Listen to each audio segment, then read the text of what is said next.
Hi, I'm Dr. Steve Grinstead, author of the book Freedom from Suffering, A Journey of Hope, and the clinical director for Terry Gorski's Synapse Corporation. Today, I'm at the 61st annual school at the University of Utah's Alcoholism and Other Drug Dependencies annual event. We have between 900 and 1,000 people here this year. This year, since Terry couldn't be here, I'm presenting the Relapse Prevention Counseling Certification track. And this is a 5-day event. We're just now ending day 4 of this 5-day event. And with me today, I'd like to introduce my partner in this, Mendy. And Mendy has been working as my experiential role play partner through the whole thing. I don't think she really knew what she was getting into when she for the first time I asked for a volunteer, she stepped up.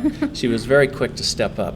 So Mendy, would you briefly introduce yourself to people, who you are, where you work, and why you decided to come to this training? Yeah, my name's Mendy Magistro, and I work at the Utah County Jail in Spanish Fork, Utah. I just started in their in-house drug and alcohol life skills program. I'm in my 3rd week there, so I'm brand new to this field. And so they sent me to this training to, educate me a little bit more about this field and so to apply some of the stuff. Why did you pick the relapse track? Because at the jail, we see people keep coming back, and it's kind of a revolving door there, and a lot of it has to do with drug and alcohol addiction. So I wanted to learn about relapse prevention. So you wanted to learn. So how has this process been for you? I mean, are you getting what you wanted? Yes, definitely. What are some of your highlights, some of the biggies that you've got? The relapse cycle, to learn more about kind of how relapse happens, and it's really in depth, and you can really see how it starts way before the actual drug or alcohol use. Good. So that was important for you to get.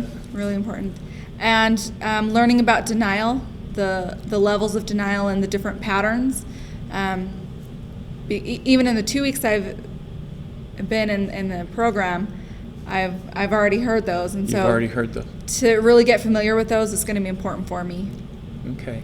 And this afternoon, one of the things we did this afternoon, the whole week was building up to what we did this afternoon, and we call it our TFUAR management process. And what I mean by that is during this process, we help people identify high-risk situations that set them up to relapse.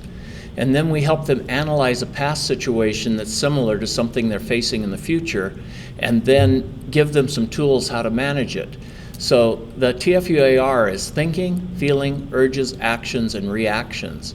So today what Mendy demonstrated for the class with me was when she was in her high-risk situation, how her thinking changed, how she had both self-defeating and addictive thinking, how her emotions got uncomfortable, anxiety and fear and anger and frustration, and how her urges became self-defeating and addictive when she's in that type of situation, the urge to use, the urge to hide, the urge to isolate, push people away. And then finally, the solution part we got into was how to challenge the self-defeating thoughts. And I think you surprised yourself in that one. Yeah, I did.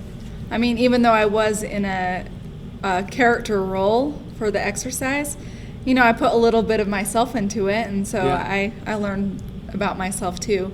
Yeah. And I learned, okay, so this is kind of what it would be like for a client to go through some of these exercises. Exactly. And so that was good for me to experience. Yeah. She told the class that she felt like she'd just been in a therapy session. Yeah, it did feel that way. Yeah, it was pretty cool. But anyway, this has been a great week. Tomorrow we're going to finish the week up by developing a recovery plan that helps people identify and manage future high-risk situations. We have got to stop this revolving relapse cycle. We've got to give people the tools so they continue in sobriety rather than permanently exiting. And sometimes when I say permanently exiting, I mean some people die from this disease.